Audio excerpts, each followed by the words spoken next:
Ал Қайырбек аға өзіңіз таныстырып айтып кетсеңіз. Мен Байшыбек Қайырбек Ыбырайұлы 1960 жылы Қаратоғай ауылында туғам. Шығыс Қазақстан облысы Күршім ауданының. Содан пенсия шыққаннан кейін Сексикада алтын фабрикасында 2009 жылы сол жаққа ақырғы орналастым. 2009? 2009-да. Ақырғы содан 2016-ға дейін. 2017-ге дейін. Сол ақырын бастығы болдым, одан ақырын директор болып жұмыс істедім. Сол жұмыс істеп жүрген кезде мен қазіргі Маралихан жігіттердің шоу жатқанын түсінем. Ол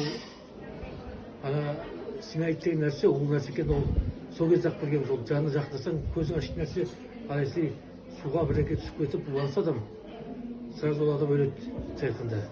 Ол тегінде біз Сексикада ол жеке постты қоятынбыз. Жеке пост онда.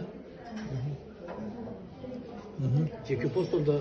И оны арасында нездегі уақ келіп, айне келіп, крембрага тексеретін оны. Крембрага тексеріп тұратын оны. Сол бір жолы, сол фабриканың несінде 10 жылда. Енді сол қанша жылдың тоғысына айтылмайды. Сол жылдар ішінде енді хвостовый хранитель, сол фабриканың астықтары бар.